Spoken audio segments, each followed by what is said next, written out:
So, tell me something terrible.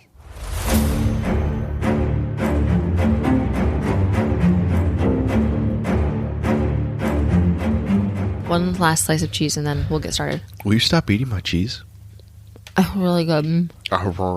It's one of the last 3 blocks of cheese left in Meyer this afternoon.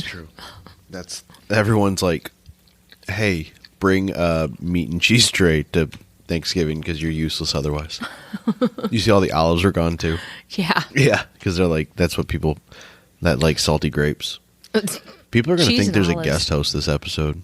I can hear how deep my voice is. Yeah. And it's deeper than usual. Like, yeah. I have a deep-ish voice, I guess. Yes. Which I never knew. I always thought my voice was pretty normal. I've got a pretty deep voice too. Well, and people would always say, like, if I called them, like, oh, your voice sounds way deeper on the phone. I'm like, okay. My sister and I are apparently indistinguishable on the phone. That's fine. Managed to crush that 5-syllable word. But, like, when I edit the podcast, sometimes I'm like, yeah, my voice is way deeper than I thought it was. Mm-hmm. Or if I ever hear myself sing, which is just terrifying on every front. That's why I don't sing. Except for, like, occasional ditties on the podcast. That's not real singing. Ditties? Ditties. Better than diddles. Bars. Ditties and diddles. That's a traveling act no one wants to see. Or do. They'll pay to see it. Either way. I'm sure people would. Ditties and diddles. Some weird burlesque show at a totally different level. I was going to... Never mind. Nope. No, say it. No, you've committed. We might have insurance or... what do they call liability. it? You said one more piece. 4 lied. Pieces of my cheese ago. I lied. I have a knife, lady. All right. You ready to start this thing? I'm never going to get less congested. Okay. And you're going to run out of cheese at some point. I am. All right. Hi, I'm Tiffany. Hi. I'm Deeper Voice Scott today. And you're listening to Tell Me Something Terrible. Yeah, you are. Just kidding. His balls finally dropped. Oh, it only took 33 years. Yes, it did. I'm never going to be able to get up off this chair. They're just going to weigh you down. You hear that when you could. Oh, God, like sweaty balls. Yeah. It's going to be an imprint. Yes. Oh, no, the coughs are going to come early and frequent. Are they? We're actually just performing a physical. She doesn't have a hernia. I checked. Somehow. That's another ball joke. Wait, are you implying I have balls? No, Rude. That's just how dude physicals go. Oh. I don't know how lady physicals go. We get felt by our hip bones.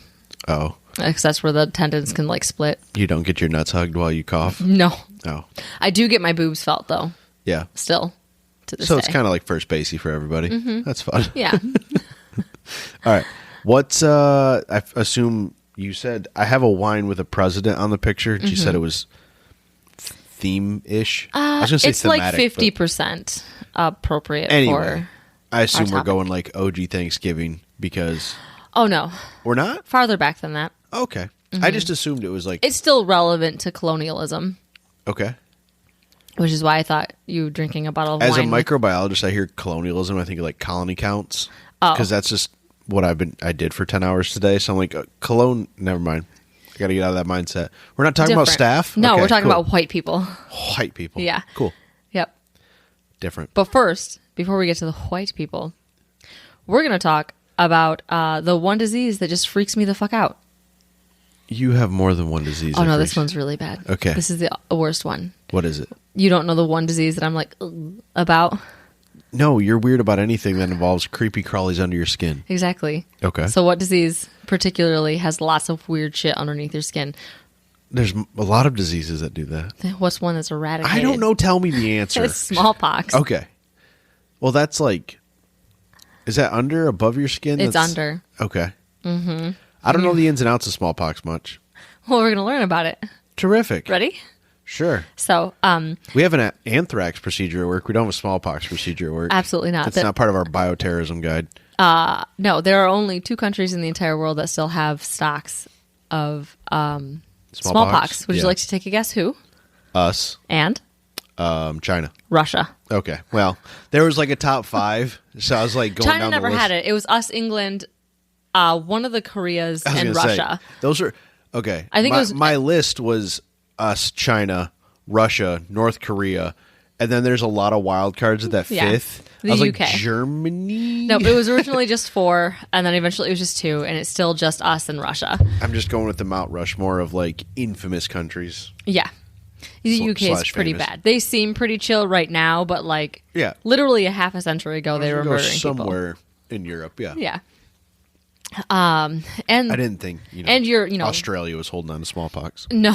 No. If Australia they had it, is they would have came from from Europe, from the UK. Australia was actually one of the only countries where it wasn't fully epidemic. So it spread. It started in like Egypt, Asia, China, and then as like things spread to Turkey and then Eastern and then to the UK, and then the UK spread it to Africa, Australia, and Australia was actually one of the only countries that didn't have like mass epidemic breakouts of it. Huh. They shut down their ports. Or murdered literally 90% of the population of the indigenous people there. Well, that too, yeah. Mm-hmm. I just realized today is the 22nd. Okay. Bonus episodes get written this next week. Oh, yes, it is. So, luckily I have a couple days off work with the holiday. Yes. So, that end of the month rush. Yeah. That's what we call it. He's a big fan of that high of procrastination. I don't know if it's a high, but it's definitely stress-inducing. Mm-hmm. Not really. I actually like writing them. I can't imagine writing them every week, like what you do, or twice a week, what we were doing. That's crazy talk. Twice a week is too much, especially now that I'm much busier. Yeah, and I feel like this way we get to like, we don't have to rush through. Yeah, we can discuss it a little bit. It used to be like, we would try to, like, if we got over 40 minutes, I would get antsy and like uncomfortable because I'm like, we can only upload X amount of minutes. This is behind the scenes of Tell Me Something Terrible here. Or any podcasting. Yeah. You plan on starting one. Yeah, you only have like, you an allotted amount of pay time for a certain amount of time, to upload to your host site. So like we would try to keep everything within a certain time frame. So if you want even more content, subscribe to Patreon. Yeah. # shameless plug. Yeah, we can put like a 4-hour long podcast on Patreon for free. We could. Here, not so much. So, well, I mean, I say here loosely. People listen. Trust me, I've looked. You guys listen on like 47 different apps. It's crazy how many different apps. Yeah. Shout out to all our Germany listeners, which is weird. Like random as shit. Yes. Because I'm like, some of it we can kind of piece together. There's someone from Germany who listens to like, they've listened to like every episode. No idea. Out of left field. Hey, German listener. Oh. Tell your friends we love you. Right? My life goal is to go to Germany at some point. If you want to host us, I will pay you for it. Right? And if you watch Great British Bake Off, we're just as upset about Jurgen, no spoilers, getting kicked off as you are. I think that is a full spoiler. That is a full-on spoiler. I don't know. If you watch Great British Bake Off and you listen to this, you're a very obscure human being. That is, yeah. Like Andy, they're caught up. I don't know if he doesn't listen to the podcast. I don't know if Emily does not. She does. Does she? Mm-hmm. Good. She'll appreciate the shout out then. That's her first shout out, I think, on the pod. Mm-hmm. I keep telling him that he should get her a Patreon subscription for Christmas, but I don't think that's going to happen. She gets a cool pin, though. But anyway, they are caught up on Great British Baking Championship, which is a great show to watch. It is. Oh, so great. Super chill. Yeah. Take your favorite substance, just relax, watch British people and their crazy cool accents, just bake delicious things that we can ever make. The one was very hard to listen to. Oh, distraction. We have rambled for now. I'm like, I know you and we can go down this path for like 40 minutes. We could. So I digress. It'll be Thanksgiving by the time this comes out. Probably. So since it is the season of Thanksgiving here in the good old US of A, we're going to learn about smallpox, which thankfully has been eradicated since 1980 officially. I think the last case was actually in like 79, but it was officially announced from the WHO and the CDC and everything that it was eradicated in like March of 1980. Mm-hmm. And if it is ever used as a biological weapon, the U.S. has enough emergency vaccines stocked up for all of us. Oh, wow. Yeah. I didn't realize that. Most countries do. Because it is a very stable vaccine. Well, like, yeah. The way you can freeze things, it like pretty much stops time. Yes. It's like those Antarctic worms things. Yeah. Or I was going to say the seed bunker for when the end of the world happens. Okay. You ever hear about the seed bunker? You know I haven't. On the list. No, it's not terrible. It's actually kind of hopeful. What's funny is we had a teacher whose name was C. Bunker. Oh, yeah. Well, sorry. That's not who you're talking about. I'm like, Carl? Oh, Yeah. C, as Da in like the bunker. yeah, I got it. And now yeah, Yeah, I got it. I was trying to be obscure about it, and you just went and said his name. I did. I'm so sorry. The people that listen to this, All like 5 people from our hometown. Yeah, like, it's gonna oh get back my to gosh, his middle name started with a D. So, anyway, smallpox has been around for a minimum of 3,000 years, with the first evidence of it found on an Egyptian mummy. No one actually knows the origin of smallpox or how it made its way into the human population, because a lot of diseases are vector-borne or animal. Zoonotic. Yep, and so then they wind up jumping to us. Smallpox, they have no idea. Okay. It just showed up. Okay. So, humans are also the only known carrier of this specific virus that causes smallpox, called variola major and variola minor. So we can't also spread it to humans, or not humans, animals, which is why it was, which is why we were able to eradicate it. I just think it'd be funny to take a picture of the female anatomy, be like, point to the variola. Because that's exactly what it sounds like. Sounds like, is that? And there will be people being like, confident it's this spot right here. Yeah. I've touched a variola before, thank you. Have you? Yeah. I think that's called a vulva. No, variola. Or it's a German car. It could be like, I just got a brand new variola. It's hybrid, 42 miles per gallon. Sorry. Oh, at least 42. Germans, They know how to build them cars. Right? Anyway, that's our last those... German shout out this episode. I think. I don't know where this is going. No, I don't think there's any further mentions of Germany. Also, as a microbiologist, I hope you don't expect me to contribute anything, because I'm more of a bacteria guy, not a virus guy. Yeah. Okay. No. Also, this has not existed in like the last person to get it was in like 1979, and I think they were I can't remember if they were in England or India. Anyway, it's a very there's no way you can get it. Period. Yeah. It is not gonna happen. It's crushed. Yes. We just really put a lot of hope in. We put a lot of trust in Russia, but also Russia puts a lot of trust in us. I feel like it's a mutual relationship. Kind of like a Cold War situation, you're saying? Yeah, but with bacteria instead. Yeah, virus. Yeah, virus. Yep, it's not a bacteria. It's a virus. Trust me, I have this discussion with people a lot. Yeah. Bacteria you can kill. Yeah. Viruses you can't. Take all the antibiotics you want. Not going to work on a virus. Yep. Yeah. Take some steroids if you're lucky, and you might be okay. And there actually is no cure for this. They do have some antiviral medication that they think would work, but because no one's actually been alive that has been infected, they're like, we're pretty sure this might work. And there's stocks of that too, and that's kind of the extent of it. Yeah. So fingers crossed, smallpox doesn't happen. Yep. Or large pox. Or yes, large pox sounds worse. Yeah. Do you go into all the pox? No, but there's a pox for literally everything. I know. There's like dolphin pox. Yes, and flea pox and cow pox. Yeah. Should get one guess what we used to initially inoculate people against smallpox with. Huh. Cowpox. Yeah. So we're going to go over how this thing can kill us, shall we? Sure. It can be passed both from direct and prolonged face-to-face contact with a contagious person, respiratory droplets from coughs and sneezes, and contact with contaminated objects, like clothing. Stop me when you've heard this. Yeah. In 2019, this would have been foreign to people. Now we're just like, whatever, this is we know. This is every Tuesday in our lives. So it can also be transferred via contact from contaminated objects like clothing or bedding. I apologize for that noise. She ate all my cheese, so I had to ruffle the package. Just because I know you were going to talk over that, but I wanted to shame you publicly. Thank you. You're welcome. It's real love. Yeah. It's real Havarti. So when you are first infected and the virus is incubating, you feel fine. This stage usually lasts anywhere between 7 to 19 days, depending on the version of the virus. Or wow, that's pretty long. Yeah. Well, I think the average was more like 10 to 14. But there's still. There are some mutations that the onset is very quick. So it's a slow burner, though, typically. Mm-hmm. Okay. Yes. So once symptoms appear, you may or may not be contagious, but you have... I lost my spot. Okay, so you may or may not contagious. If only you had a pen down your line that you've been holding. But you aren't really going to be going anywhere, whether you're contagious or not, because you will feel like complete human garbage. So you have a high fever, usually 101 to 105 degrees. Oh, yeah, that's pretty warm. Mm-hmm. Yep. And we know that 105 degrees is where the brain starts to literally melt. It'll boil before it melts.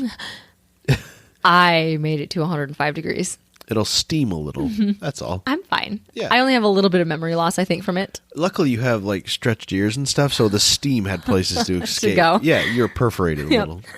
That's that dermal punch in your face. That's, I had it in my chest, which is like probably a good spot for yeah, your lungs can just Yeah, spew it out. You're like a whale. a human whale. Come out of the pool and just the blowholes. Smallpox everywhere. Yeah, human blowholes. The next thing in body modifications.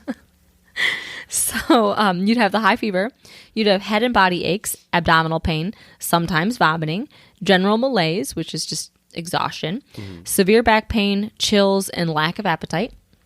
Complications also include encephalitis, swelling of the brain, osteomyelitis, swelling of the bones or the bone marrow. Yeah, I try to get that bone swell. The bone swell. Yeah, We had COVID. We had that bone swell. yeah. Man, that hurt. And then also stillbirths and infertility in men Because of the temperature. because of the fever. Yes. Yeah. And Because you literally are boiling your nuts. yes, your entire body. Yeah. So Sperm doesn't like 105 degrees. Absolutely Imagine not.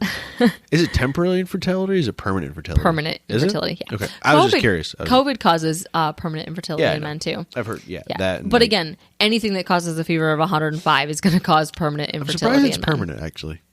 I just am curious as to, like, the inner biochemist to me is like, I wonder why it's permanent infertility, not temporary infertility. I don't know. Men are very fragile, and their balls are very fragile. Well, it's not just It's our almost like we balls. shouldn't It's be our calling reproductive system. Yeah, it's almost like we shouldn't be calling people pussies because ours are very resilient. Yeah, no, and no, for yours, sure. you like flick it wrong and you're on the ground throwing up blood. Yeah. Like calling someone an asshole, I mean, those things will hemorrhoid in a second. But Yeah, they will. But yeah, pussies, no, they're. Can you imagine? Never mind. No, say it. Can you imagine if pussies hemorrhoid? Like, No, stop. you're the one that made me say it. Instant regret. Yeah. Trust me, if I stop me, it's for the betterment of both of us. And everybody listening. Yeah.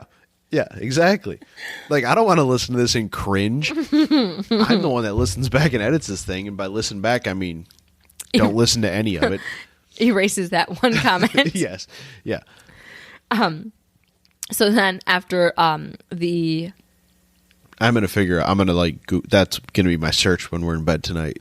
Is why does a high temperature cause permanent infertility? Oh, I thought you meant Hemorrhoids of the lady bits. I was supposed to say that's impossible. I've seen a lot. No. We don't work that way. No.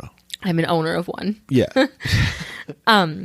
So after the Full-time vagina owner. so after the incubation period, That's your new Twitter description, by the way.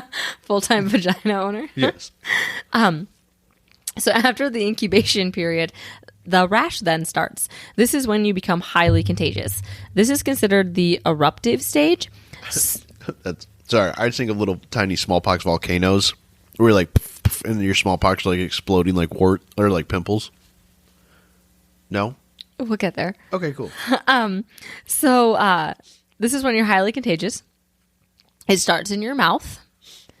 Deep lesions form. It's never good. No. They form in your mucosal membranes in the mouth, and once they fill up with pus, it spreads to your face, your limbs, your trunk, and lastly, your hands and feet. I ain't no tree. Sorry. This is your core. I know. Your core and your back. I think of trunk and I think of like someone's ass. And your trunk-a-dunk. Yes, Your yeah. dunk-a-trunk. Yeah. So initially it starts out as flat red spots, and then it fills with an opaque pus, and then they develop the telltale dip in the middle of the pustule. See, this is what I think eggnog comes from. That's why I can't drink it.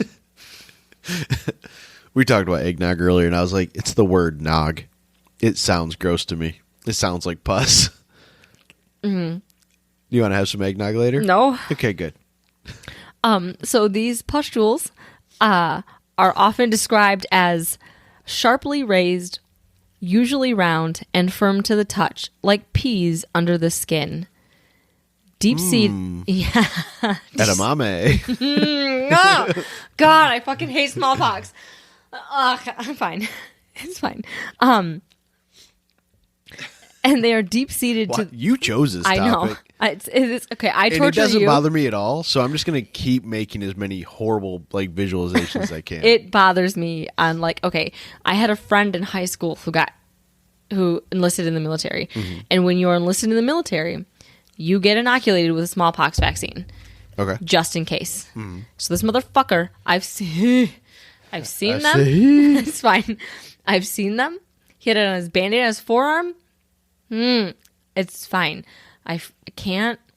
I don't know why. Like, out of all, like, chicken pox don't really bother me that much. Smallpox, just Google it if you haven't seen it. I don't remember. I know I had chicken pox. I remember going to Burger King with chicken pox, which is random as shit, but that's all I remember. Because back when we were growing up, it was no big deal. They were like, let everybody get smallpox. And now there's a vaccine for it because now they're finding out. Chicken pox, not smallpox. Yeah, sorry, chicken pox. Now they're finding out. Let everyone get it. It's fine. They did. Chicken pox, they did let everybody get it. And because they thought it was no big deal. And then they're finding out that people are now getting shingles from it because the virus never actually leaves your body. And they're like, oh, people later on in life are dying horribly from this. Yeah. Maybe we should make a vaccine. That's what we're going to find out if COVID ever leaves the body. Yay. Well, I will be a good study subject for that, considering I still have long-term COVID symptoms. Yeah. So that's cool. But no, I don't know if I would recognize like what chickenpox even looks like, even though I had it, because they're raised textured bumps. That's fine. They almost look like the holes in this Havarti, but like on a bump. That's my piece of cheese. But it's on a bump. I have a scar from one. Do you? Mm-hmm. Right here next to my eye. This guy right here.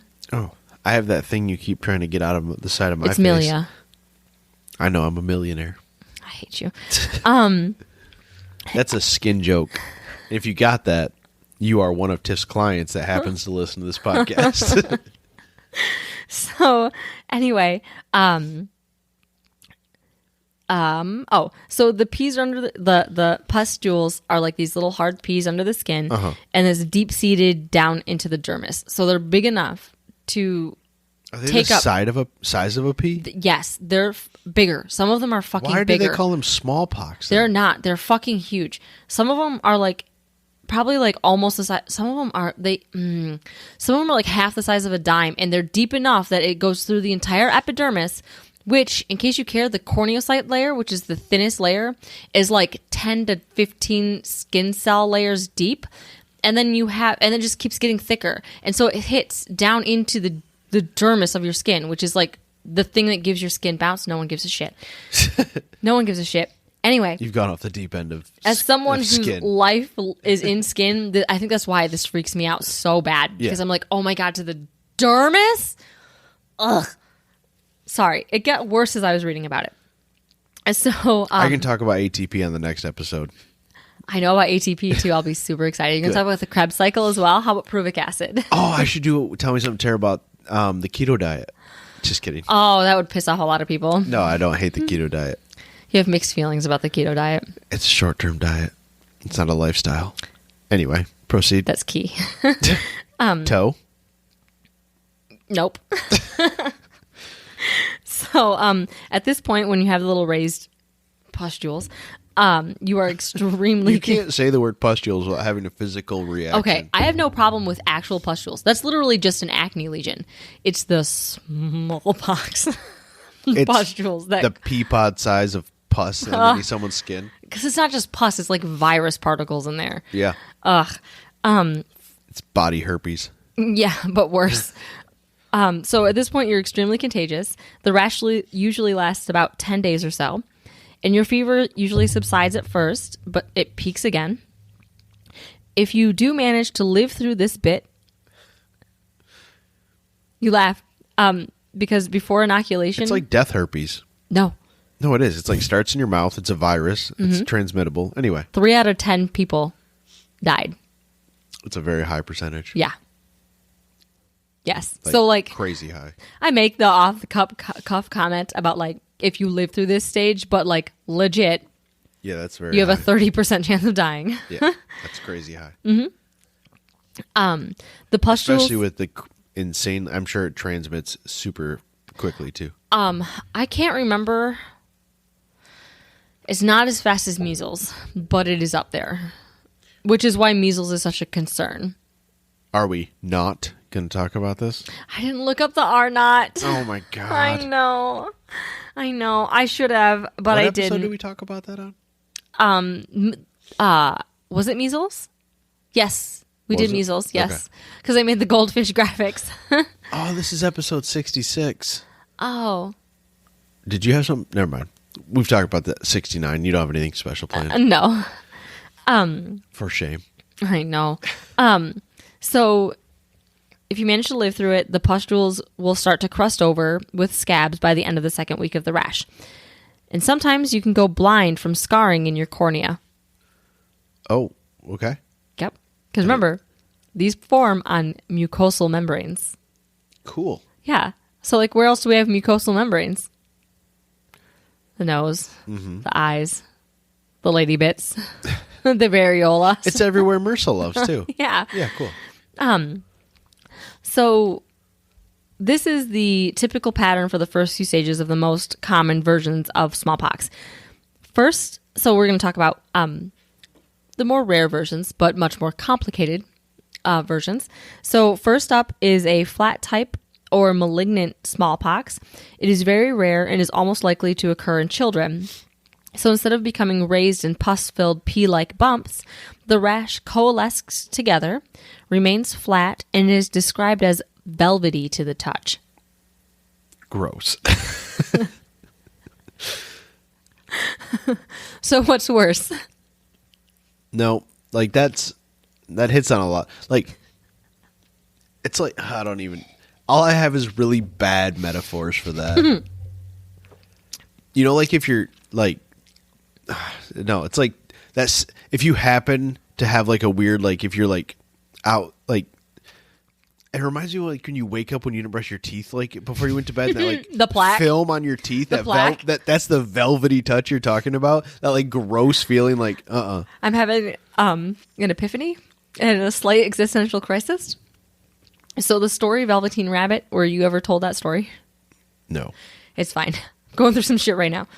So it's about a child with this rabbit that could talk to him, and it was the Velveteen Rabbit. And I remember reading somewhere that the Velveteen Rabbit was based off of a metaphor that the rabbit was actually the child that had died from smallpox. And knowing just now, in this moment, I'm putting two and two together about how this malignant version of smallpox that feels like velvet. It all's kind of clicking together. Yes, kind of clicking together with the metaphor of the Velveteen Rabbit. And so I'm just kind of struggling with that visual right now. As you should. Yeah. So anyway, it's believed that this happens when the body doesn't have a proper immune response to the virus. So the majority of malignant smallpox is fatal, usually from toxemia or blood poisoning. So if it doesn't turn into, like, progress into the pea-like bumps, if it stays flat and becomes velvet, there's like almost 100% chance that your child is going to die. Okay. So if it is survived, the rashes just simply fades away. And then next up, we have the hemorrhagic type smallpox. So this version is more common in adults, but most commonly affects pregnant women. They don't know why. Huh. No clue why. So this type does have the pustule stage. I have so many questions, and I know you don't have answers, so I'm gonna hold them till the end. And see if they get answered. They don't, but also They don't. I promise you right now, they're probably not. If you do want to, another plug. This podcast will kill you goes over smallpox. They could probably tell you the R naught. So this one differs with. Did you listen to their diabetes one? Did I listen to their diabetes one? Of course you did. I did. I think I told you about the diabetes one. I listened to the diabetes one. Yeah, it was good. I was like, man, there's they also should've an had me on ologies there. about They should've had diabetes. me on there. They had some random lady on there. Yeah, like someone who, but that person got it like back like Way, they yeah. got diagnosed in the 70s. Yeah, which is crazy to Yeah, think of. when they're talking about how like the elimination diets and shit and like where people were dying. Yeah, they put you on 500 calories a day and give you long-term insulin and be like, good luck. Like, and then you'd be so And she said her emaciated you couldn't A17 move. was like 14 or something ridiculous. A1C. A1C, Jesus Christ. You've been Look. married to a diabetic for almost a decade. Look. And you don't know. I know your A1C is supposed to be 7. I think that's where I got my lines Less than crossed. 7. I have had almost 2 glasses of wine. I know. Everything just merges I've together. had over 2 glasses of wine. Look at me go. I'm also 60 pounds heavier than you, so that may have a slight difference. So, But anyway, go listen to this podcast. Will kill you. It's if you amazing. Like informative. well researched, actually done by experts. Yeah, they are actually. What's the word? What are they? Epidemiologists. One's an epidemiologist. The other one's Both of them are epidemiologists. The other one has a slightly different degree. One has like a specialty in something to do with fleas. Anyway, what is yeah, it? Fleas? She studied fleas in like Finland. Yeah, Anyway, they're very interesting. they are. It's not it's comedic-ish, Yeah, but it's very mostly dry humor. It's very informative. So anyway, the hemorrhagic type of smallpox, it differs with a shorter incubation time, more severe symptoms, erythema, which is like flushing and inflammation of the skin, Okay. and hemorrhaging from the mucosal membranes, skin, and the base of the smallpox. So you don't get pus coming out. Base of the smallpox? Yeah, like around the bottom of the Yeah, no, I pox because understand it's that. raised. Yeah, It bleeds. that's like some zombie shit. That is like straight out of a horror movie. Okay, So it's cool. not pus that comes out of it. It's blood I mean, instead. you could get pus to come out of it, probably. Yeah, if you squeeze. Yeah. And then you'd have this like strawberry milkshake of doom coming out of your face or your wherever. No, you don't like that Could you imagine how bad it tastes? What the fuck? Because it starts in your Who's mouth. gonna taste it? It starts in your mouth. I thought you meant like if you Let me tasted squeeze that and lick it Yeah. like some weird. I was like, what? We don't kink shame on this podcast. We've made that very clear. But Pretty sure I draw that the is- line there. Yeah, that is some weird ass shit you're talking about. No. No. But yeah, that would make this just. I've seen lipemic blood enough to be like where it like looks like fucking Like- Pepto Bismol. Like lipemic, like fatty blood? Okay, yeah, because we take blood and we spin it down and then it Right. separates the serum. But some serum's supposed to be like pretty much the color of your white Mm-hmm, wine there. Sometimes it looks like a strawberry milkshake because the lipid levels in blood are so fucking high. Does that just happen with high cholesterol or Lipid levels. cholesterol's a lipid, isn't it? Lipemic. It's in the same ballpark. Anyway, let's not go down that chemistry wandering path that I would love to go down, just not on this episode. But no, like that's what it looks like. And anytime you see it, like you'll see ones that look like they would fucking glow in the dark because they're so green and icteric that they're like liver. Nicteric? Icteric, yeah, it's a liver function thing. Okay. Like if they have probably some sort of hepatitis function where their liver is just completely fucked, their serum will be like glow in the dark green. It's beautiful. It's a real crowd pleaser. But no, the lipemic. Is it a really pretty color of green? It's no. Is it an unusual shade of green? Yeah, it's really hard to describe. Noxious?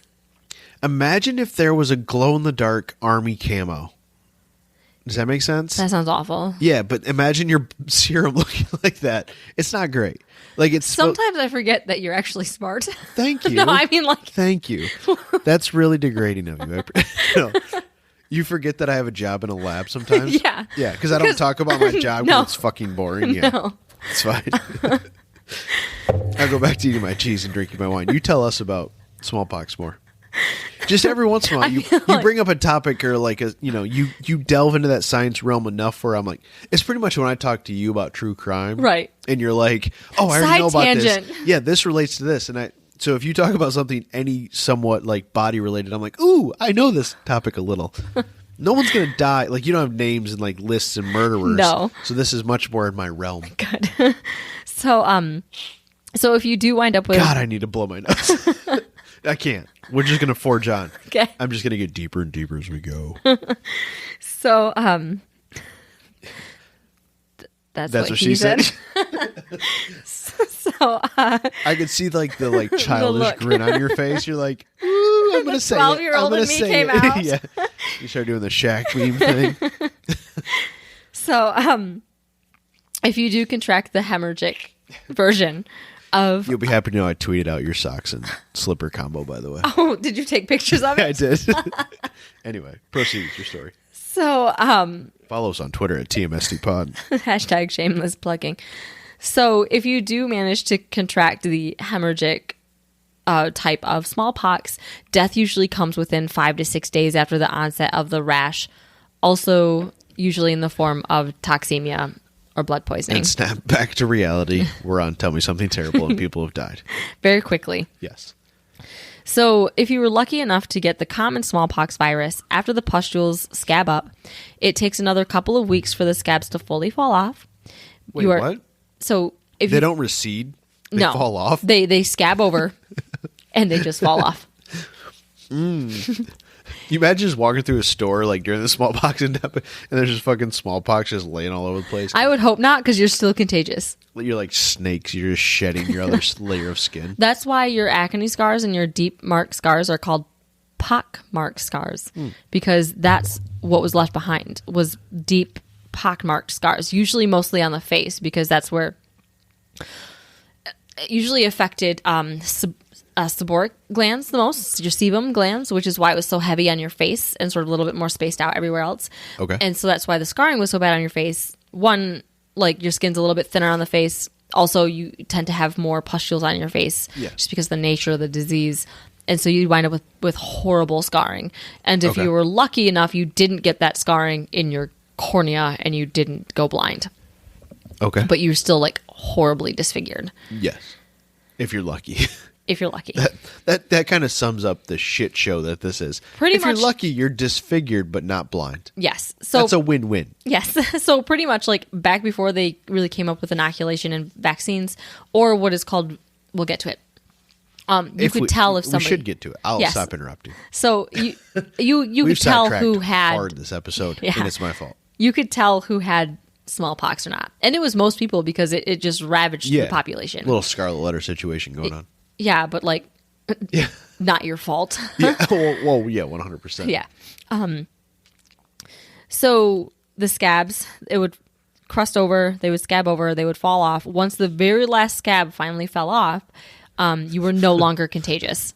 It just reminds me of Beauty and the Beast with the flower petals. You permanently become the Beast. Yeah, no. But the nice thing is once you've had it, you're immune for your entire life. Yep. So you just got to live through it. Yes. Survive in advance. Yep. It's like anyway, I was going to make a sports reference. You weren't going to get it. We'll pass. Good choice. Yeah. Since the last time I was like, no, let it rip. And you're like, no. This time I was like, no, you don't get March Madness, so it's fine. No. I tried to actively avoid the television during March. Yes. So. She's more about April and the D. Oh, God. That's a Detroit reference. Okay, never mind. It's bad. Keep going. So the virus can be spread through those scabs from the smallpox lesions, which is why you would not want to be walking through a grocery store and just have smallpox scabs everywhere, because the virus can live for years afterwards and that on the scab. Poor kid with the push broom's definitely getting smallpox. He is. And so this is how we started inoculating people. The first steps to kind of all of our vaccines. Initially, it was called variolation, and it was discovered that just goes back to that variola picture for me. Sorry. So it was discovered. Can you make that the graphic for this week? Just the fallopian tube like graphic with a variola pointing to just a random part of the vagina. Yes, thank you. Yes, just to piss off everybody. Yes. And be like, that's not. I know it's a. You'll get it if you listen, I swear. Nuance is lost over the internet. Right? So inside jokes. That's a quite literally. Yes. Thank you. I'll have it pointing only to the vaginal opening. Yes. This is an inside joke. Okay. Sorry. So this is how our marriage thrives, by the way, is bad inside jokes about inside jokes. This is why we can't make new friends. Yeah. If you're our friend now, congrats, because there's no more of you joining this club. Absolutely it's a not. Small pool. So, it was discovered that if you took the scabs from a smallpox victim, ground them up, and inserted them. Sorry. Oh, you're fine. I was thinking of a food processor. Pretty much. Yeah. It was more like a mortar and pestle. A nice blitz on the food processor. And then once you've taken them out of the food processor, you then insert them into a cut on someone else. Okay. And then... Straight in. Okay. Yep. Just take a bump off of it like cocaine or whatever they found. No, they found that They tried that. They found that slicing the skin and inserting the scabs was more effective. Through blood? Yeah. Yes. So then that person would develop a much more subdued version of this plague and were considerably less likely to die from it. Okay. So for COVID, I'm going to cough in someone's open wound and see if it gives them the vaccine. No? No. Okay.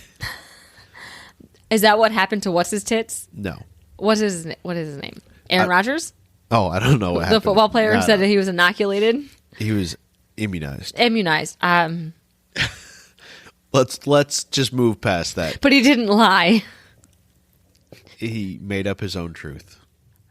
Okay. That's all I'm going to say on the subject. There's a word for that. No. He made up his own truth. He lied. Anyway. And then in 1796, a doctor named Edward Jenner noticed that his milkmaids were... Oh, Bruce? This is Bruce's cousin, Edward. Oh, okay. Yep. It's Caitlin now. Oh, sorry. Bruce is a dead name. Is it still Caitlyn Jenner? Yes. I didn't actually know if he kept the same last name. That was a legitimate question. I don't care that she has become Caitlyn. I just didn't know if it was still Jenner. Yeah, sorry. I'm like, joking. No, seriousness. No. Bruce is a dead name. That's fine. Yeah. I just didn't know if it was still Jenner. Yeah. Nope, it is still Jenner. So Edward Jenner noticed that his milkmaids were less likely to even contract smallpox, and guessed that they had developed immunity from being exposed to a form of cowpox, which is kind of like a cousin to smallpox. So he decided to use milk. Okay, so his milkmaids are a real thing too. Yes. They're not just in like this the is song. this is like back in the late 1700s when women used to milk the cows and carry them on like the big long poles out their back with buckets. You want to know a serious part of me and my awesome historical knowledge? I would love to. The only bit of history you know. No. Me. No. This is not bit of history. Is it because of Big Bang Theory? No. This is not history I know. This is history I don't know, and I'm willing to share because I just don't give a fuck. Okay. I didn't know if milkmaids were one of two things. I didn't know if A, they milked cows, or B, they were like surrogate mothers that helped breastfeed children. I didn't know which ones they were. Milkmaids did the cow did thing. The cows. Wet nurses. Okay. I thought babies. milkmaid and wet nurse were synonyms. No. I didn't think there was actually women milking cows. There were. I assumed they were wet nurses. No, wet nurses, yeah, different. Okay.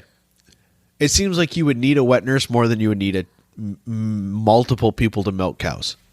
I guess it really would depend on your socioeconomic status then, huh? I don't know. But anyway, that's a peek behind my lack of historical knowledge curtain. Yeah. Welcome. If you know more or less than I do, well, probably more than I do. I don't know. The American school system wasn't very good about actually educating us on history. Well, that, and I guess I've never dove into it far enough to actually like care enough to know. Yeah. I just assumed they were one of the two, and I didn't really care to know. Either way, can you please read your story? The only reason why I know about milkmaids is because of the Princess 12 Bride. Days of Christmas? No? No. Okay. Princess Bride. So, Dr. Jenner noticed that his... I was going to scream inconceivable at you, but... Inconceivable. But I'm so congested I can't get that high anymore. So, he noticed his milkmaids were less likely to contract smallpox because of their exposure to cowpox. Okay. So he decided to use the cowpox to inoculate the 9-year-old child of his gardener. Okay. Yep. Again, that socioeconomic. Yeah. Hey, your kid seems disposable. Can I borrow him for a minute? So Dr. Jenner then exposed the smallpox, that child to smallpox multiple times a few months later to confirm whether or not he had been built up that immunity. Okay. Okay. And he did. After the cowpox. Yes. Okay. And so fast forward a couple centuries, vaccines were developed to fight. Wait, whoa. It took a couple centuries for this to become like mainstream? Well, it took a really long time. Like people in the UK didn't really know that variolation existed until like some lady from some family went to Turkey and got treated, and they were like, oh, we should do that over here. And so it just takes a while back then for information to really spread. Just hear everything happen so fast that you're literally like, I thought you were going to say like a decade later, not centuries. Mm-mm. Well, we started developing vaccines. There was also a lot of like pushback to vaccines. Again, This Podcast Will Kill You does a 2-parter on vaccines about how people were like afraid because of this. They were like, ooh, we're going to be taking vaccines that came from cows. Everybody's going to turn into livestock. And there was like all these political cartoons that were made. Yeah. And a lot of religious pushback. And that's where it's fine. Things don't. History doesn't repeat itself. Centaurs? That's where centaurs come from. Yes, that's where centaurs come from. Did you see that thing where, like, imagine if your dad was a centaur and your mom was a dolphin, and you were just a human? You got the human half of both. You're just some lousy human. They just yeet you up on the beach. They're like, have fun, bye. Yeah. Go walk around, you human. So, vaccines were eventually, I guess, over the centuries, more perfected. So it started out as cowpox, and then they did develop like a weakened version of the actual smallpox virus because that's like more effective. Anyway, a couple centuries later, we finally I understand developed. it's hard to do research humanely in that regard. You can't just pull random gardener's children and start messing around with ideas. What? Oh, they did that all the time. I know, but humane I mean, like, science that didn't like involve testing on children like pretty much stopped like literally in the 1960s. Yeah, but I mean, like, in order to push that science forward at a quick rate, like, there wasn't a lot of good ways to do it that were humane. Oh, absolutely not. They didn't ask questions. They just fucking did it. They didn't ask for permission. Yeah. They were just like, like, oh God, doesn't matter. Listen to This Podcast Will Kill You. It's really great. There was some guy for something that actually wound up. I can't remember which disease it was.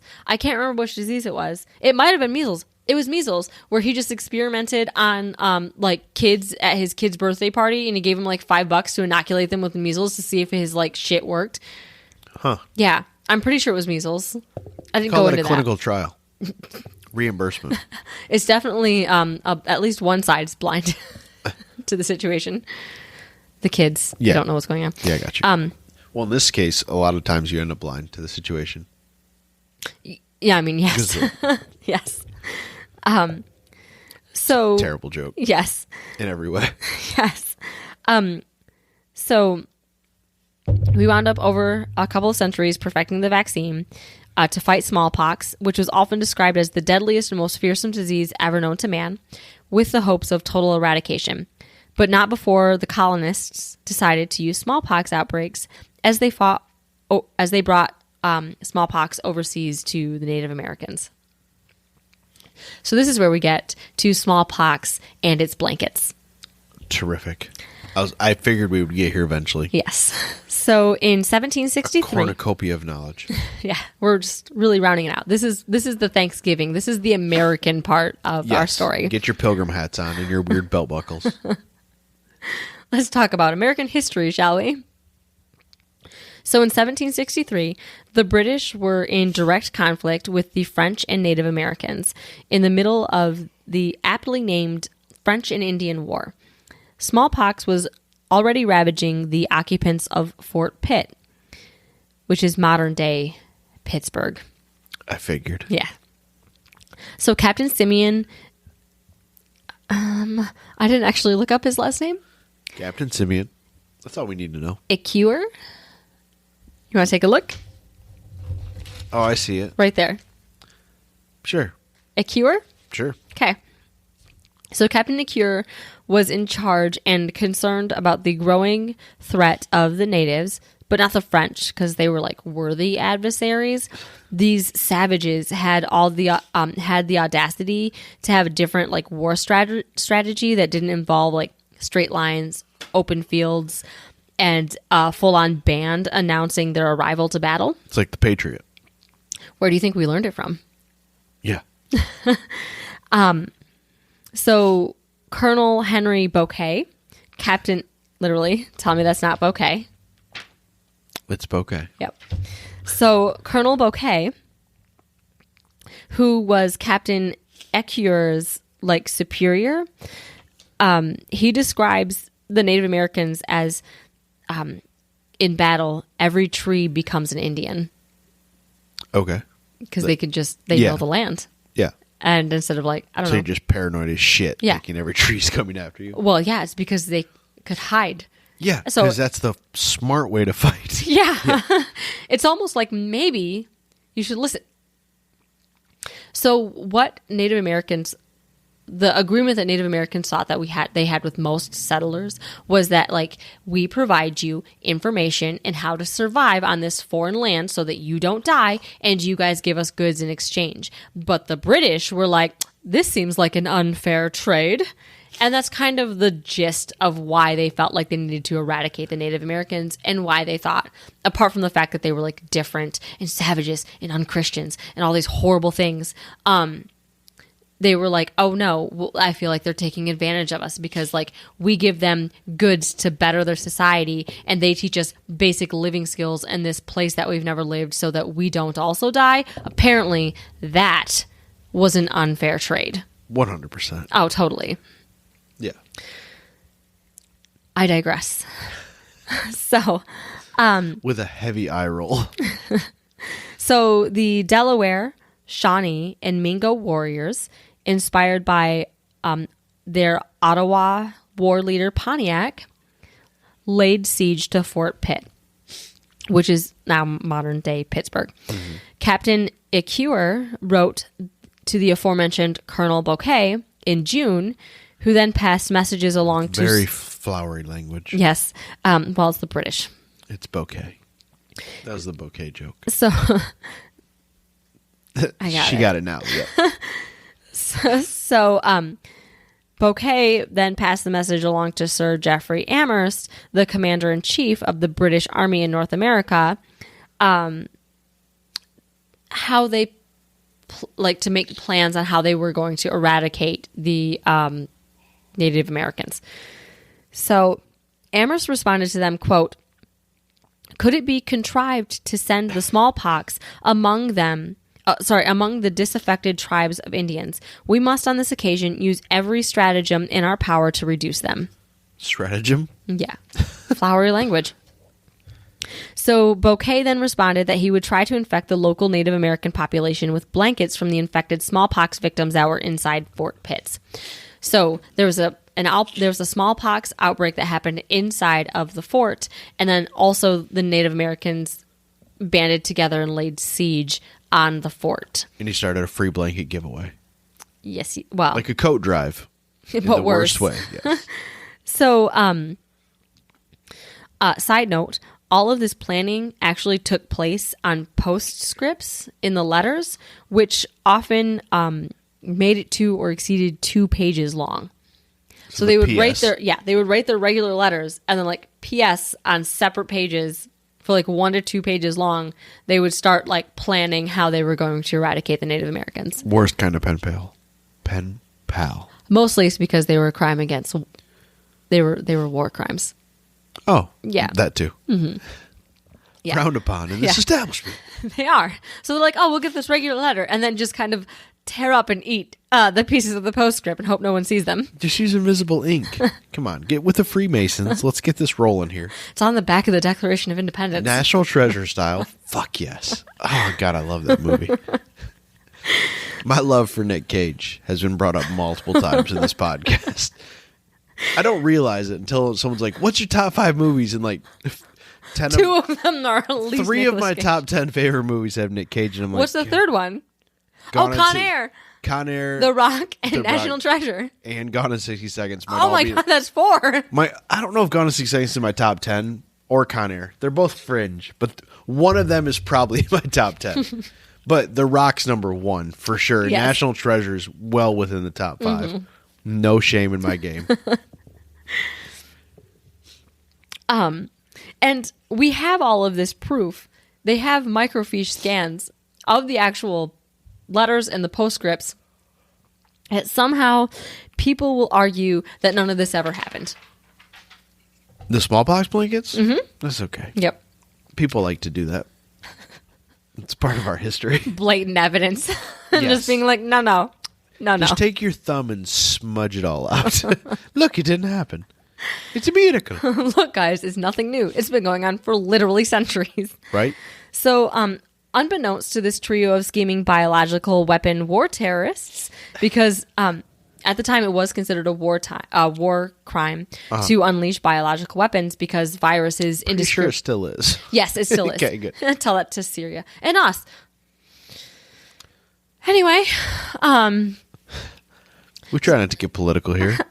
Can you try not to get political Okay. here? Okay. Some things shouldn't be political. Well, no, I know. Like Human rights. life. Yeah, I got you. But somehow it is. So because the virus killed everybody indiscriminately, it didn't just attack like the warriors who were waging war against them. It would kill women and children. That's why it was considered a war crime. So unbeknownst to Bouquet, Amherst, and Yakuri? It's getting worse as you go. Euchre. Yeah, perfect. The one guy. There was actually a man named William Trent who was a trader, land speculator, and, most importantly, a militia captain.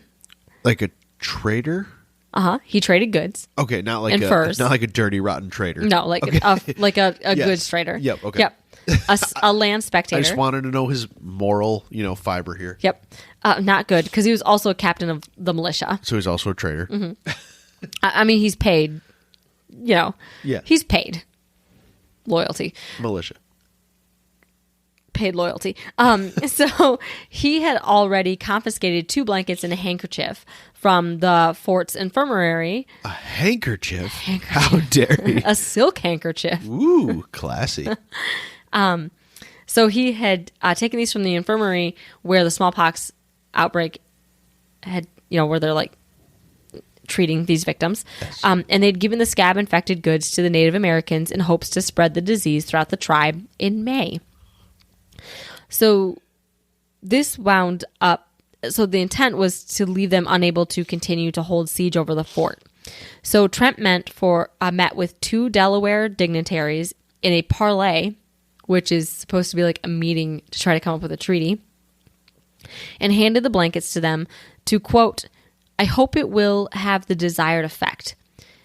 And we know that he did this because he recorded it in his journal, and then there's also a reimbursement to Trent in the ledgers for 2 blankets and a handkerchief, providing evidence that Amherst may have known about Trent's little side quest, because Amherst has to be the one that okays the ledger to reimburse him for the goods he stole and gave to the natives. Okay. So the only thing that it doesn't prove is just how effective this tactic was.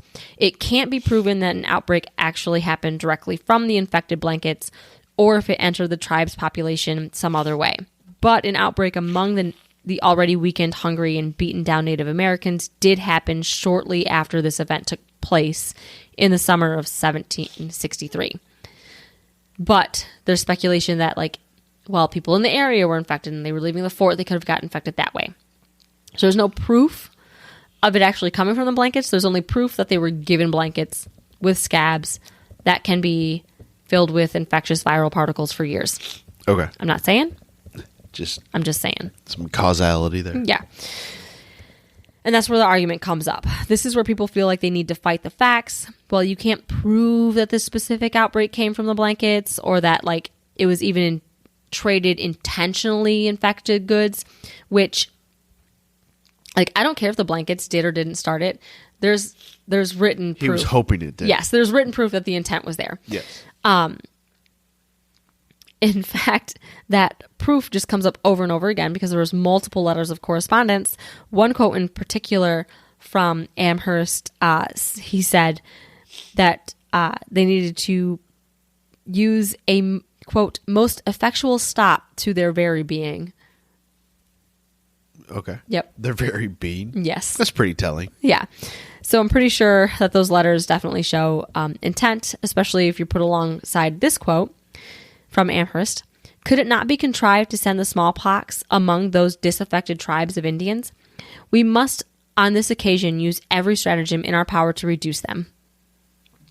So, Yeah. It's there. Pretty obvious of what they were trying to do. Yep.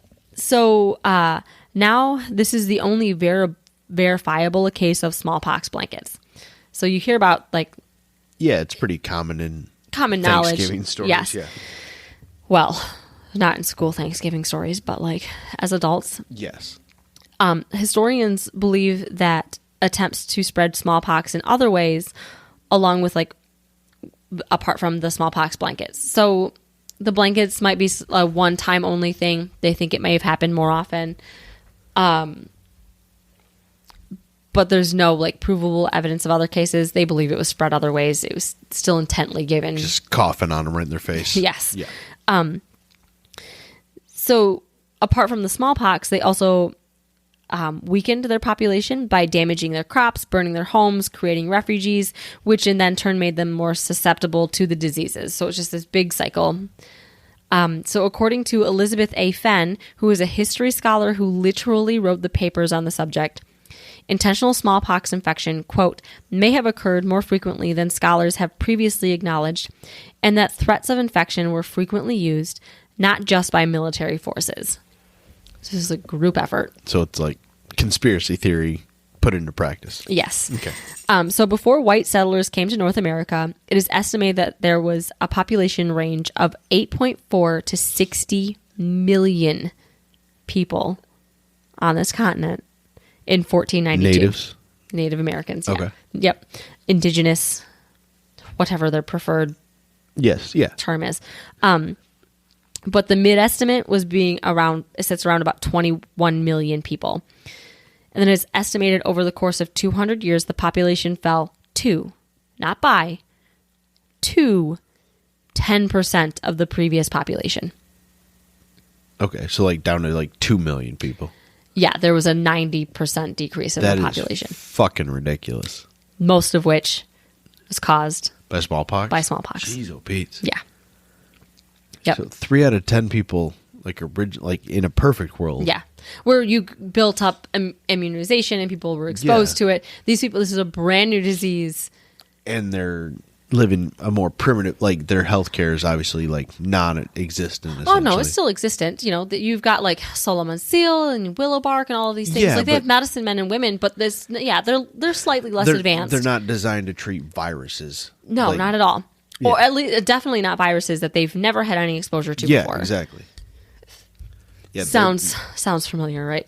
Yeah, well, yeah, but their medicine's designed to treat what they like their common existence. Yeah, exactly. Yeah. And then we came in and purposely spread it, and obviously it worked. Their intention to diminish the population to where they were a controllable number. Yeah. Yes, yeah, yep. And so a lot of cultures died out. A lot of Native Americans. There were studies done. This is like side notes that I was reading in a lot of the studies that I found. Talking about how like this is a direct correlation to how Native Americans eventually became like they because the disease ravaged them so badly, it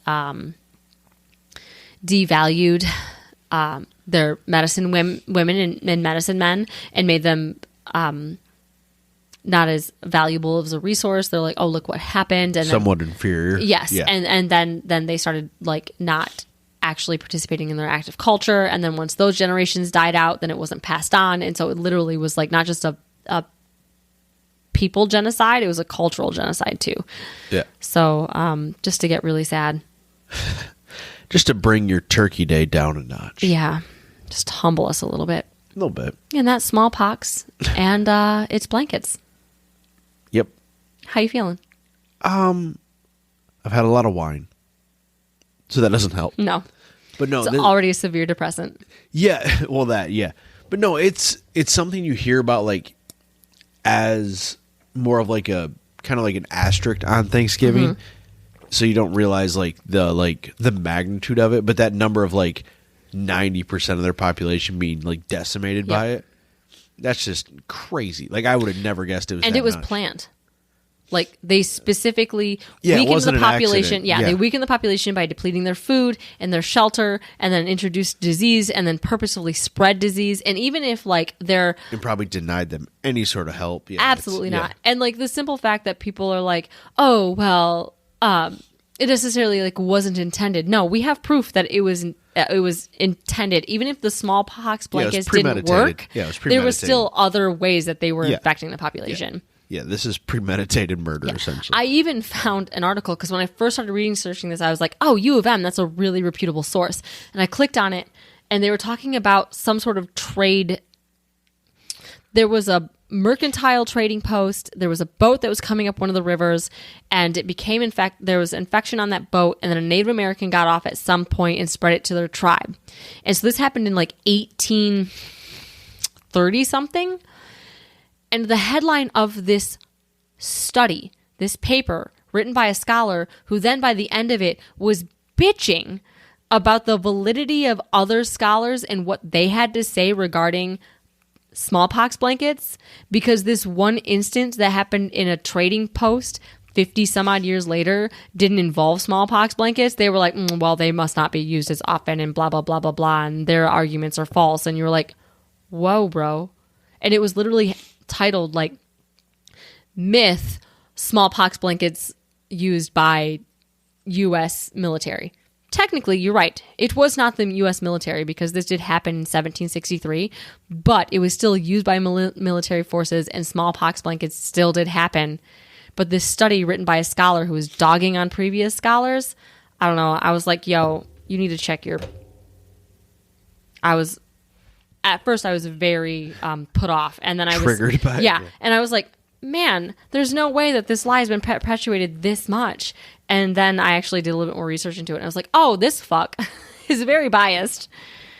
Like, talking about an event that had nothing to do with any type of fort, and it happened like 50 plus years later. Yeah. So it was out of complete context. Completely. But he made it seem like it was linked to it. And it was just very disheartening to read because it was a scholarly paper. And it was very sad. Do you have sources for this one? I do. Not Before that paper. That guy can fuck right off. Before you forget. So I used www.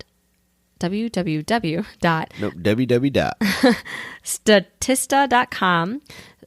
This was for the population facts. And then I used the CDC, WHO, WebMD, History.com article titled, Did Colonists Give Infected Blankets to Native Americans as Biological Warfare? And then I used people.umass.edu, which is University of Massachusetts. Yep. Amherst and smallpox blankets. And then daily.jstor.org, which is another scholarly website. An article named How Commonly Was Smallpox Used as a Biological Weapon? And that one was the one who had a ton of like sub paragraphs and references, and they mentioned that Elizabeth A. Fenn a lot in her paperwork in their journal. So those are my sources. Nice. I wasn't about to read hers. It was like 400 and some odd pages long. I ain't got that kind of time. And next Thanksgiving, we'll have a full update. I will do a full doctorate examination of. Right? No. Not going to happen. No. Shallow dice. So. Kind of. If that doesn't ruin your Thanksgiving, I don't know what will. I guess that weird cranberry sauce in a can shape as you plop it out on your nicest Cristal dish. And it makes that like flop sound. Oh. Yeah, is that the right noise? Someone could ruin the potatoes again every year, like they always do. You? No. You like a nice side dish of potato soup with our turkey? Unintentional potato soup. Yeah, you make potato gravy that we can put over nothing. My sister's bringing potatoes this year. Good. All right. If you made it this far, congratulations. And happy Thanksgiving. Yeah. Enjoy your lack of smallpox. Colonizers. What? You're very far from your mic, by the way, so I hope they didn't even hear you. Oh, good. They're like, colonizer. Anyway, do you have a festive December coming up? I do. I have plans for December. Do you? I like a good alliteration. I'll leave you at that. December dicks. Nothing about... No. Okay. No. Just a bunch of jerks. And how they ruin Christmas over and over again. I mean, there are a bunch of jerks. Okay, good. One is a lady. A lady jerk? Yeah. Good. I like a good lady jerk. Me too. I'm married to one. What? Oh! Just kidding. Ouch. Anyway. I'm going to go file for divorce. Good. Thanks for listening. She's taking a giant chug of her room temperature wine and she hates it. Oh, she suffered through it. I'm trying really hard not to cough. Good. All right. Thanks for listening. It got me. Happy Thanksgiving. And we'll see you guys in... A week. That won't be December yet. No, it'll be the end of November. Are you okay over there with that deep sigh? Yeah, I'm fine. All right. Goodbye. Goodbye. Thanks for listening to our terrible podcast. You can find us on Apple Podcasts, Spotify, and Google Podcasts, or wherever you like to listen. Feel free to follow us on Twitter at TMSTPod. And if you'd like to support the show, you can find us on Patreon at Tell Me Something Terrible.